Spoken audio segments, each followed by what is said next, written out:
Welcome to Mlc Tv News Hour, reaching you live from the city of Lokoja, the conflict state of Nigeria. I am Khadijat Mohammed. The headlines. Governors, NLC, doubt fuel consumption.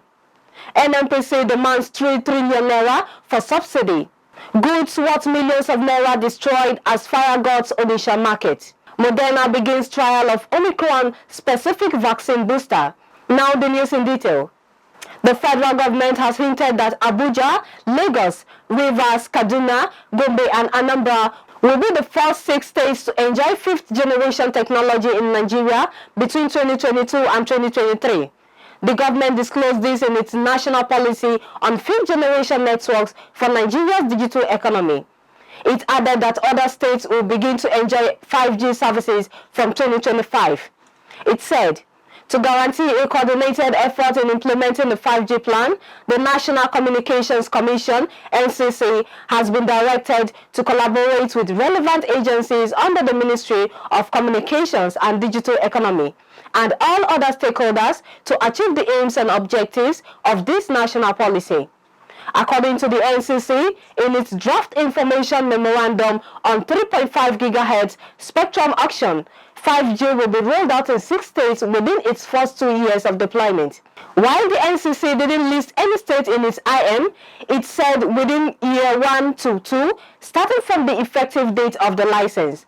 Roll out services in at least 1 state in each geopolitical zone: Southwest, South-South, Southeast, North Central, including FCT, Northwest and Northeast. It added that winners of the 5G auction have until February 2022 to pay for the spectrum or lose it. It is expected the official date of the license will begin counting after payment in February. It also said that it expects the launch of commercial 5G services in the country within 12 months after the effective date of the license. The Nigerian Governors Forum and the Nigeria Labour Congress NLC took a swipe at the Nigerian National Petroleum Commission NNPC over what they described as the mismanagement of the fuel subsidy regime. The NGF and the NLC, according to a statement by the forum's head, Media and Publicity Affairs, Abdulrazak Bello Bakindo, said this as part of the resolutions of their meeting in Abuja. They particularly doubted the NNPC's fuel consumption figure. As labor leaders and state governors berated the NNPC, the federal government disclosed that the corporation had submitted a 3 trillion naira budget to finance fuel subsidy in 2022. Also, the House of Representatives said it will probe daily consumption of petrol and the state of the nation's 4 refineries. The federal government had on Tuesday suspended its plan to remove fuel subsidy in June. It also shifted the implementation of the Petroleum Industry Act by 18 months. Reviewing the recent developments in the oil industry, the NGF and labor leaders agreed that the gap in the subsidy removal agenda was hidden in the untruth bandied by the administrators of the subsidy. They noted the NNPC was the forefront of the mismanagement of the proceeds accrued therein. Bello Bakindo, in his statement, disclosed that the chairman of the NGF, Kayode Fayemi, argued that the nation's economy was at the precipice and that it has become necessary for the 2 groups to verify NNPC's estimate carefully. According to Fayemi, only about 8 states benefit directly from the subsidy, while all the others have to contend with the issues by themselves. The Edo State Governor Godwin Obaseki, who joined the meeting virtually, warned that Nigeria could either continue acting like Santa Claus or take concrete actions rather than wasting away 3 trillion naira on subsidy. He said the country would do well if it revamped the power sector, virtually comatose. The NLC President Ayuba Waba and his counterpart from the Trade Union Congress TUC of Nigeria, Quadri Olaleye, expressed concerns as to why the subsidy issue had always been shrouded in secrecy on the part of the government. The union leaders faulted the conflicting figures from managers of the petroleum sector, calling it objectionable. The Lagos State Governor Babajide Sanwo-Olu has flagged off the construction of the road linking Opebi-Ojota bridges to solve major traffic congestions in Ikeja. The governor added that his administration has completed over 65 road projects with over 50 others at various stages of completion. Sanwo-Olu disclosed this during the flag-off event of the 3.89-kilometer-long carriageway to serve as easy exit for commuters leaving Ikeja-Onibombo axis towards Ojota and Maryland. He said, prior to this project, there was no direct road linkage between Opebi, Maryland and Ojota. Available roads linking the areas are limited in connectivity options, thus paving the way for the high traffic volume and congestion within the Ikeja traffic network. The special advisor to the governor on works and infrastructure, Aramide Adeyeye, said the link bridge would reduce the volume of traffic along the Opebi axis. The National Blood Service Commission (NBSC) says 500 blood units were compromised due to disconnection by the Abuja Electricity Distribution Company (AEDC). This is contained in a statement issued by Haruna Abdullahi, Head Media and Publicity of the Commission. The Commission in the statement explained how important electricity supply is to the Commission, especially in the area of guaranteeing blood safety before usage. The Commission also alleged that the AEDC refused to issue the requested prepaid meter after over 2 years of continuous requests, which would have enabled the Commission to prudently monitor and control its electricity consumption. The Commission also frowned at the sudden increase of its bill from 350,000 naira to 700,000 naira within 1 year, even with the same equipment and consumption.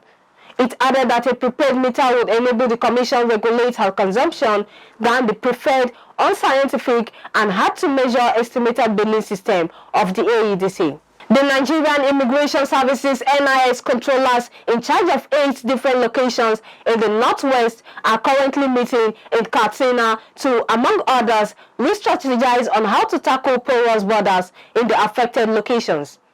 Also to be discussed is the issue of human trafficking. The locations include Ilela, Sokoto, Jigawa, Zamfara, Kano, Kaduna, Katsina and Jibia Special Border. They all form Zone B of the NIS. The NIS Assistant Controller General in charge of the zone, Zainab Lawal, made the revelation on Wednesday evening, shortly after she arrived in Katsina for the meeting. She noted that the meeting was meant to strategize and rejig the service amidst the existing illegal routes in the region. Lawal said, "We are here for the zonal meeting. Normally it is rotational. We have been to other states in the zone and now is the turn of Jibia Special Border, but we are going to have it here in Katsina. That is why you see all my controllers in the zone here." The NIS boss had earlier on her arrival commissioned the newly constructed official residence for the Katsina Command Controller. It was further learned that the controller in charge of each location is expected to make a presentation on how to tackle methods being used by illegal immigrants to enter Nigeria and also on the activities of human traffickers. The meeting, which kicks off this morning Thursday, ends on Friday. Goods worth millions of naira were destroyed by a late-night fire that occurred at the plaza of the ONITSHA main market in Anambra State on Wednesday. According to an eyewitness's account, the fire also destroyed shops on the 3rd floor of the 3-story building located near the main market. It was gathered that the fire was caused by an electrical fault. One of the traders in the market said the damage had already been done before the arrival of fire responders. She said, "We were calling the fire service and they have not responded." Confirming the incident, police spokesperson Tochukwu Ikenga said no life was lost in the incident.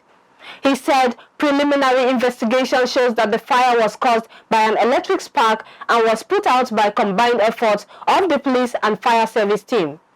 The General Superintendent of the Deeper Christian Life Ministry, Pastor William Kumoyi, has advised Nigerians to deliberately search for people with foresight, intelligence and experience that can turn the country's fortune around.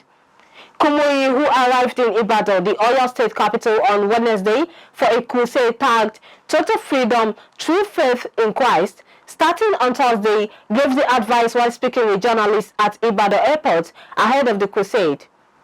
The crusade, which will run from January 27 to February 1st, will feature international gospel music minister Bob Feast. The cleric said the situation in the country was not hopeless and that Nigerians should believe in God for an end to all the ugly situations in the country.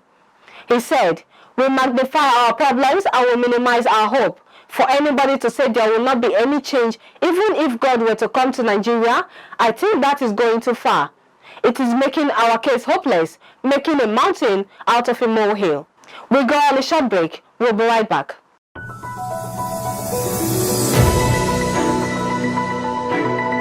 Mlc TV Online is here.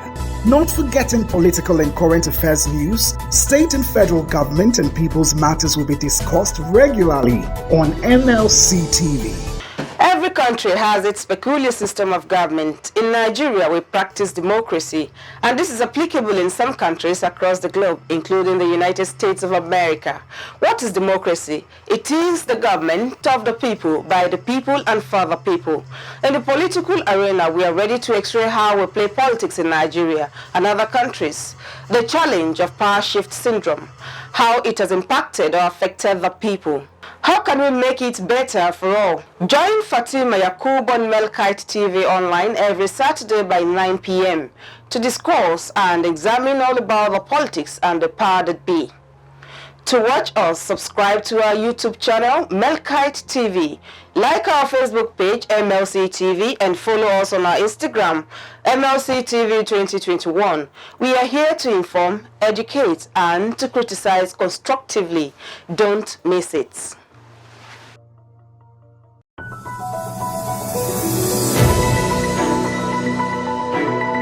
Mlc TV Online is here. For your timely and reliable news that reaches you fast with the breaking news, choose MLC TV. Get human interest stories right here on MLC TV. With entertainment, sports, business, culture, tourism, and fashion news stories all featured on MLC TV. Not forgetting political and current affairs news, state and federal government and people's matters will be discussed regularly on MLC TV. MLC TV, your one-stop online destination for unbiased, accurate news, entrepreneur ideas, and youth matters to the rest of the world. MLC TV, reaching everywhere, informing everyone. Welcome back. The Independent National Electoral Commission (INEC) assured residents that it was fully prepared for the February 12, 2022 Federal Capital Territory Area Councils elections. The chairman of INEC, Professor Mahmoud Yakubu, stated this when he led the Commission's management team on an on-the-spot assessment on the level of preparedness visits to the INEC FCT office in Abuja.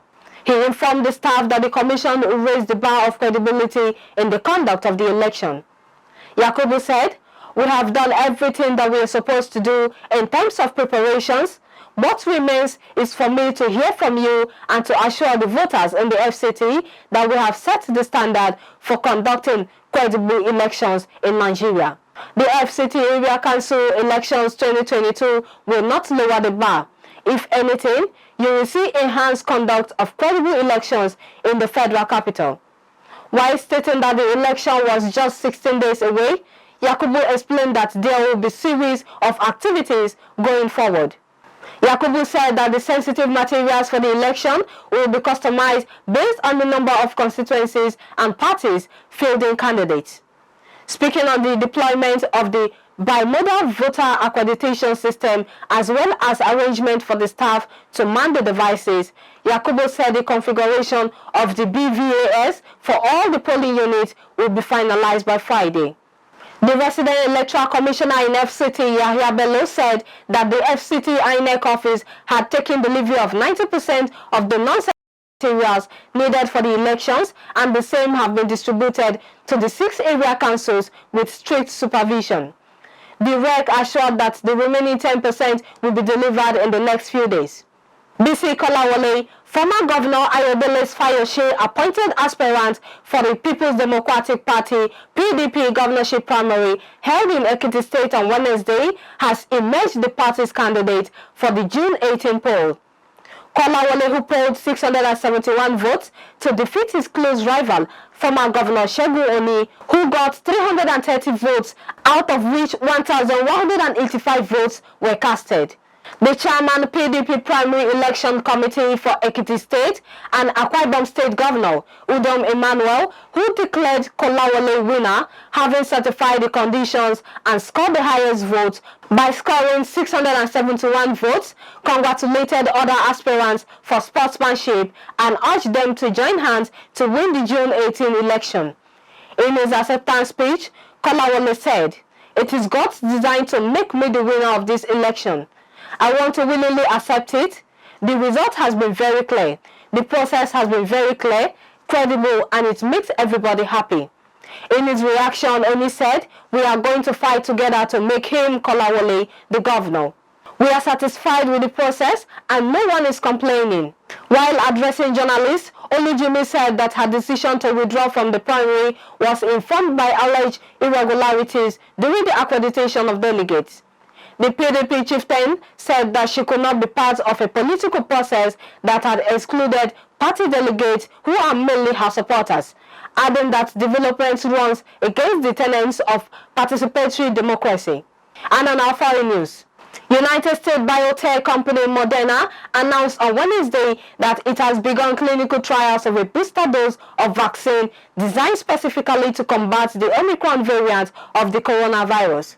The trials will involve a total of 600 adults, half of whom have already received 2 doses of Moderna's COVID-19 vaccine at least 6 months ago, and half of whom have received 2 doses plus the previously authorized booster dose. The booster specifically targeting Omicron will therefore be evaluated as both a 3rd and a 4th dose. The company also reported results on the efficacy against Omicron of the booster that has already been authorized. It said that 6 months after the booster injection, the levels of neutralizing antibodies against Omicron were reduced by 6 times from the peak observed 29 days after the injection, but remained detectable in all participants. These data were obtained by studying the blood of 20 people who received the 50 microgram booster, half the amount of the first 2 injections. Moderna's statement came the day after rivals Pfizer and BioNTech said they had begun enrollment for a clinical trial for an OMICRON-SPECIFIC vaccine. Both vaccines are based on messenger RNA technology, which makes it relatively easy to update them to keep up with mutations specific to new variants. Several countries, including the United States, have begun to see a decline in cases associated with the infection wave caused by Omicron, the most transmissible variant detected so far. But the number of infections worldwide continues to rise.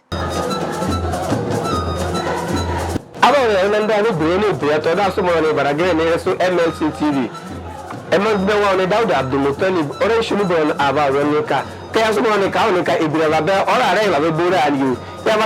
MLC TV ka abisana ba na ilisi tubura ile kaka no eko hinta eba jini bura ba zo nne ibura ba amaruka abisa turu sana ba me para wunre so o musujete ile ya heke ile kokuru ile pozui atire ile abisa turu sonon ana mane ba me ne ko hinta ne ibura ba amaruka ne ba ko abane ba be dare so ba zo nne ana nke ona ida eba ba dire ni duwe ni duwa ya na fa na nan ba so ba zo nne ile ko hongome ini wa Saturday ini magugena baragaya ne so tekene wa na Facebook, Instagram, ka umuri usu mona eba kwa banele ba zo ne nda ni dua duwere ni umuri usi agwa ya so no ko nuka aso be okoto ni ko umuri wa be okoto ni awon ni da nyare mi ni da nyare ibe aton ni.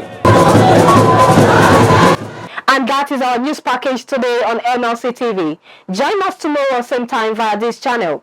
For your daily news, subscribe to our YouTube channel, Mlc TV, Facebook, MLC TV, Instagram, MLC TV 2021, and Twitter at MLC TV.